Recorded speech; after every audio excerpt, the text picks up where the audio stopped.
जय श्री राम दोस्तों। संसद में सवाल जवाबों का दौर जारी है। कल राहुल जी की बहन जी ने कुछ बोला कि हिमाचल के बारे में, देश के बारे में, संभल के बारे में। सवाल ये नहीं है कि आज देश में इतनी तरक्की, एक्सप्रेसवे बन रहे हैं, कुंभ हो रहा है, राम मंदिर बन रहा है। सवाल ये है कि 70 साल तक, 60 साल तक भारत को, भारत के संस्कार, संस्कृति को आगे रख के आगे बढ़ने का मौका क्यों नहीं दिया गया? क्यों भारत को लूटा गया? क्यों भारत को बेचा गया? क्यों भारत की कंपनियों को आगे नहीं बढ़ने दिया गया? क्यों भारत को ग्लोबली कॉम्पिटिटिव बनने के लिए कभी तैयार नहीं किया गया? ये सवाल है। और इन सब सवालों का जड़ सिर्फ दो चीज़ों पे आके रुकती है: परिवारवाद और भ्रष्टाचार। जिनके अपने बच्चे विदेश पढ़ के आए, जिनके अपने फाउंडर विदेश पढ़ के आए, वो भारत में 60 साल तक अच्छे कॉलेजेस, यूनिवर्सिटीज़, मेडिकल सेंटर्स नहीं बना पाए। क्यों 10 साल में नरेंद्र मोदी को सैकड़ों AIIMS, medical colleges, engineering colleges, innovation, startup India और जॉब के ऐसे लाखों अवसर क्रिएट करने पड़े बिजनेसेस के, क्योंकि 60 साल में नहीं हुआ। 60 साल में देश को सिर्फ लूटा गया, विदेशियों के हाथ बेचा गया और इसको और रफ्तार देने की तैयारी थी चाइना के कॉन्ट्रैक्ट के थ्रू और अदर लोगों के हाथ मिलाकर। भ्रष्ट लोगों ने, भ्रष्ट परिवारों ने देश को लूटा। और उसका सबसे सिंपल उदाहरण है, सबसे सिंपल, किसी भी परिवारवादी नेता का, चाहे वो अखिलेश यादव हो, चाहे वो लालू यादव हो, चाहे वो शरद पवार हो, राहुल गांधी हो, या इनके जैसे जितने स्टेट राज्यों में शत्रप हैं, स्टालिन हैं, चिदम्बरम हैं, मायावती हैं, इन सब के आप पिछले 20, 25, 30 साल के वेल्थ ग्रोथ देख लीजिए। कल प्रियंका जी ने बहुत अच्छी बात बोली कि भाजपा करोड़पति पार्टी बन गई, दुनिया की सबसे रिचेस्ट पॉलिटिकल पार्टी बन गई। हम नहीं बन पाए क्योंकि उनके लिए देश, उसके बाद पार्टी और उसके बाद कार्यकर्ता आता है। जबकि कांग्रेस और उसकी जैसी पार्टियों में परिवार, परिवार और परिवार। सिर्फ जो उनके चमचे होंगे वो भी परिवारवादी होंगे और सब मिलकर देश को लूटेंगे।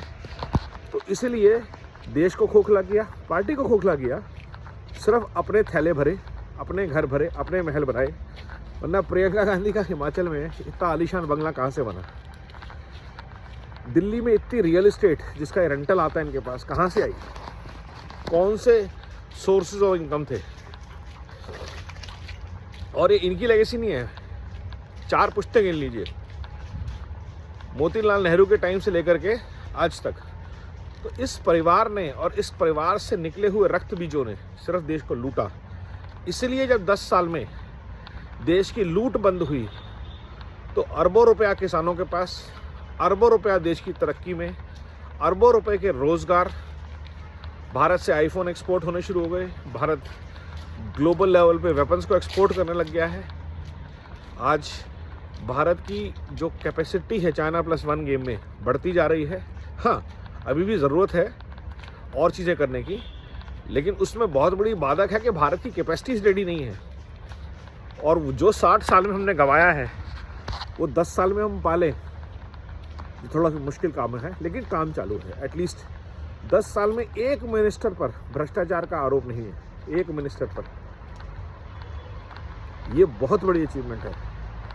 वरना एक ज़माना था जब हर मिनिस्टर पर कोई ना कोई स्कैम, कोयला स्कैम, 2G स्कैम, ये स्कैम, वो स्कैम, एनवायरनमेंट टैक्स तक हमने सुना है और देखा है वो करप्शन। आज की डेट में अगर आप काम करना चाहते हैं, आप प्रोसेस से चलिए, आपके अधिकतर काम होते हैं। हाँ, ब्यूरोक्रेट्स अभी भी उसी तरीके से काम करने के कायल है कि काम को डीरेल करो, स्लो डाउन करो और कोशिश करो कि ना हो। बट बाय लार्ज जो गवर्नमेंट ने फेसलेस चीज़ें कर दी हैं, चाहे वो टैक्सेस हों, चाहे वो इनकम टैक्स हो, चाहे वो जीएसटी हो, तो ये सारी जो प्रोग्रेस हुई है in terms of making the life of people easier is an amazing effort for last just 10 years. सवाल ये नहीं कि अब क्यों, सवाल ये है कि इनके राज्य में क्यों नहीं हुआ था। आज जो ये बातें करते हैं पहले क्यों नहीं हुई, क्योंकि फोकस लूट पे था।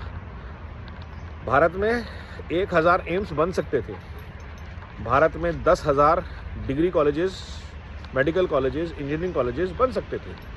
आपने एक इलीट लोगों के लिए IIT IIM एम्स बना दिए और उसमें से डॉक्टर तैयार करके आप फॉरेन भेज देते थे।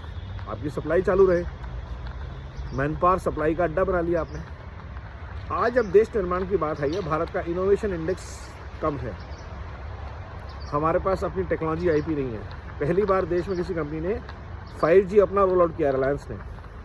और इस बात को सेलिब्रेट करने की बजाय आप अडानी अंडानी करते हैं।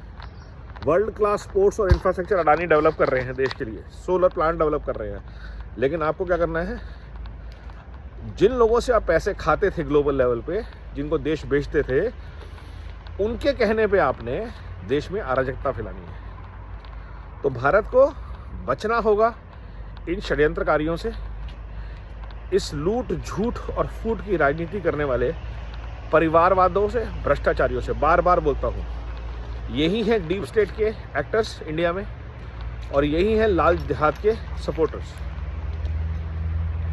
सोचिए, समझिए और इनसे दूर रहिए। वंदे भारत, नमो भारत, जय हिंद।